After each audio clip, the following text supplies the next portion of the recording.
Gripping down, beginning to awaken. As an undergraduate studying literature back in the 1980s, I became fascinated by the poetry of William Carlos Williams. The incredible starkness, its iconoclastic nature, the startling beauty of its lines. Years ago I put Williams behind me, as I went about developing my own creativity and style. But late that night I heard a strange sound when the crazy-making April winds finally calmed in the dust bowl of the high desert. Tiny, almost rhythmic notes emanating from the metallic vent above the hallway like a tin drum. At first, I failed to recognize what was happening. "What's that sound?" I asked Lee, before answering my own question in one of life's minuscule epiphanies. Realizing it had been half a year, at least, since I'd heard that welcome tink-tink-tink, I opened the sliding door to the back patio. Sure enough, a soft atmospheric rain enveloped the nearby mesa and distant canyon. Raindrops tapped against my outstretched face like unexpected blessings. My senses buzzed with the divine incense of rain-stirred sage on the humid breeze, mixing with the equally indescribable piñon smoke from the kiva.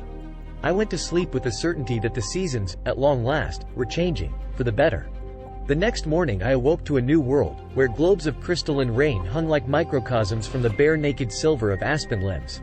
"This is the kind of rain that brings on spring," I whispered, surprised by my own joy. It seemed I could actually perceive, in a sort of time-lapse, winter releasing its grip on the moonscape it had made. Then I remembered, By the Road to the Contagious Hospital, a poem by Williams that constitutes a section of Spring and All, which I once wrote a paper on. Here it is. By the road to the contagious hospital. Under the surge of the blue. Mottled clouds driven from the northeast, a cold wind. Beyond, the waste of broad, muddy fields. Brown with dried weeds, standing and fallen. Patches of standing water. The scattering of tall trees. All along the road the reddish, purplish, forked, upstanding, twiggy stuff of bushes and small trees. With dead, brown leaves under them. Leafless vines. Lifeless in appearance, sluggish. Dazed spring approaches.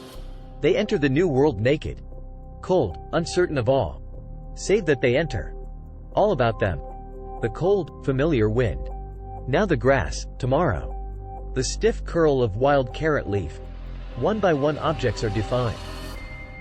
It quickens, clarity, outline of leaf. But now the stark dignity of entrance, still, the profound change has come upon them. Rooted, they grip down and begin to awaken. I instantly felt, gazing out on my local environment in such inarguable transition. While contemplating the greater world experiencing its own massive transformation, that I was living this poem from my past. Spring was, and is, happening to us, on the inner as much as the outer. We feel ourselves entering a new world naked, uncertain of everything except that we're entering it. The process can be painful at times because it is, literally, one of birth, or rebirth. Do we choose to contemplate the hardened, calcified paradigms of yesterday's winter, the twiggy, dead stuff of our past?